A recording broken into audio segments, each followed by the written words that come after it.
दोस्तों नमस्कार। अॼु 13 नवंबर सूमर जो ॾींहुं भोपाल इंदौर जी साहित्यकार सुश्री रश्मि रमाणी भोपाल हिकु प्रोग्राम में भाग वठणु आया। NCAPSL जो हिकिड़ो प्रोग्राम हो, जंहिं सिलसिले में हिते आया त मां उनजो लाभ वठंदे हुन सां मुलाक़ात कई। अचो त हुन सां हिकिड़ी नंढी ॻाल्हि ॿोल कयूं। अॼु जेको पेपर आहे, तव्हां हुनजो जेको मकालो पढ़ंदा पेपर, उहो तव्हांखे छा विषय ॾिनो वियो आहे ऐं तव्हां छा पेश कंदा ऐं उन बारे में तव्हां ॿुधाईंदा। नमस्ते, रश्मि रमाणी। मां रश्मि रमाणी भाउ कदेव शिवानी जी ॾाढी शुक्रगुज़ार आहियां कि मां तव्हां सां उन्हनि जे ज़रिए मुखातिब आहियां। हिते अॼु जेको फोकलोर ते ही सेंट्रलाइज़ प्रोग्राम आहे NCPSL जो, इन प्रोग्राम में मूंखे जेको सब्जेक्ट ॾिनो वियो आहे उहो आहे सिंधीअ जा लोकगीत। ऐं सिंधीअ जा जेके लोकगीत आहिनि उन्हनि जे लाइ सुनीति कुमार चटर्जी सही चयो आहे कि जेके माण्हू लोकगीतनि खे गॾु कनि था उन्हनि जी भूमिका तमामु अहम आहे, छाकाणि लोकगीत कंहिं बि जातीअ जे इतिहास खे सिलसिलेवार पेश करण में मदद कंदा आहिनि। घणेई अहिड़ा असांखे मौक़ा मिलिया आहिनि जिते लोकगीतनि जे ज़रिए इतिहास सिलसिलेवार थियो आहे। घणनि घटनाउनि जी जानकारी असांखे लोकगीतनि ॾिनी आहे। जी, त उन सिलसिले में जेके लोकगीत आहिनि कहिड़ा लिखिया विया आहिनि या हींअर उन्हनि जो भारत में छा आहे, किथे पहुता आहिनि, उन्हनि जो फ्यूचर छा आहे? लोकगीत ॾिसो ॾाढा लिखिया विया आहिनि ऐं लोकगीतनि में हिकिड़ी ॾाढी महत्वपूर्ण ॻाल्हि इहा अथव कि लोकगीतनि जी रचना जेतिरी स्त्रीअ कई ओतिरी पुरुषनि न कई आहे। पर असांजा जेके लोकगीत आहिनि, जीअं तव्हां इनखे खणो जेको खटी आयो ख़ैर सां हो जमा हलो, त इन गीत में न सिर्फ़ु लाड़ जा कष्ट कशाला आहिनि, बल्कि असां सिंधियुनि जी जेका आसूदगी आहे, असांजी जेका प्रॉस्पेरिटी आहे, जंहिंमें असां चऊं था जंहिंखे सोनी मुंडी चीच में साओ लकुणु हथ में, इहो ॾेखारे थो कि असां सिंधी जेके आहियूं न सिर्फ़ु बहादुर आहियूं, पर असां पंहिंजो जेको पैसो आहे, पंहिंजी जेका सादगी आहे, पंहिंजी जेका आसूदगी आहे, उनखे बि असां ज़ाहिर कयूं था।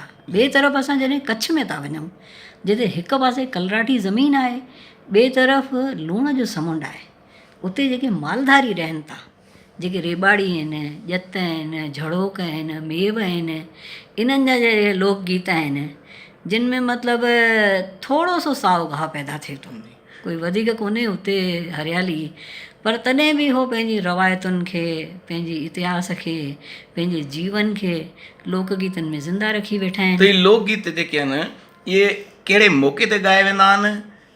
शादीअ मौक़े ते ॻाया वेंदा आहिनि या कंहिं अहिड़े के फंक्शन में, या लोकगीत हिकिड़ो बसि माण्हू जो मनु आयो ऐं लोकगीत जो हिकिड़ो ॻाए थो, इन जा के मौक़ा थींदा आहिनि ॻाइण जा? हा, लोकगीत ॾिसो, पहिरीं ॻाल्हि त मां हिते इहा ज़ाहिर कंदसि कि लोकगीत असांजे मन जी जेका उमंग आहे, उमंग असांजी ईर्ष्या, असांजी ख़ुशी, असांजे मन जा भाव, उन्हनि खे ज़ाहिर करण जो हिकिड़ो ज़रियो आहे। ऐं इहे जेके लोकगीत आहिनि असांजे जनम, परण, मंगणी, छठी, इन्हनि मौक़नि ते ॻाया वेंदा आहिनि। जीअं असांजा लाॾा आहिनि या बाल गीत आहिनि, पैसो लधुमि पट तां, या ससु नुंहरुनि जी अणबणत आहे, या त हाणे ॾिसो जग ज़ाहिर आहे, या जेके विरह जा गीत आहिनि, या उनमें प्रकृति, कांव, हिकिड़ो कारो किनो पखी, पर लोकगीतनि में ॾिसो इज़त मिलियल आहे, माड़ीअ थिए थो कांव लवे, बसि कयो अड़े भेनरूं ॿुधां कांव जी लात, उते कांव जी लात अथव, कांव जी कां कां कोन्हे,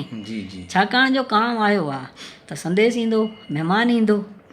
या लोकगीतनि में थोरो सो मूंखे हिते इहो चवणो पवंदो कि हाणे हिंदुस्तान में उहे जेके बस्तियूं हुयूं जिते सिंधी अची रहिया कैंपियुनि में, उहे हाणे नंढा शहर बणिजी विया आहिनि। जीअं असांजे मध्य प्रदेश जो बैरागढ़ आहे, या महाराष्ट्र में उल्हासनगर, कल्याण, हाणे उहे छा था कनि कि जेके शादी जंहिं महिल थिए थी त जेको लाॾनि जो प्रोग्राम आहे उनखे मतिलबु तव्हां बुरो न मञिजो कि हाणे उहो लीको कुटण जहिड़ो रहियो आहे कि काई प्रोफेशनल मंडली अचे थी, ॿ चारि लोकगीत ॻाइनि थियूं, ऐं इहो आहे कि हिकिड़ो जेको मिठास आहे लोकगीतनि जो, जंहिं महिल उहो चवनि थियूं सीरे जो लोकगीत अचे थो, मूंखे इहो ॾाढो वणंदो आहे, छाकाणि जो सीरे जे सॾ ते ॿ खयाऊं ॿार, हिकु विझायूं वाट ते, ॿिए खे कढियाऊं मार, पर जंहिं महिल चवनि था सीरम सीरो कोसो सीरो वाह जो सीरो, खाॼनि पियल सीरो खंड वारो सीरो, फोटनि पियल सीरो, ऐं सेण खाइनि घीअ जो सीरो,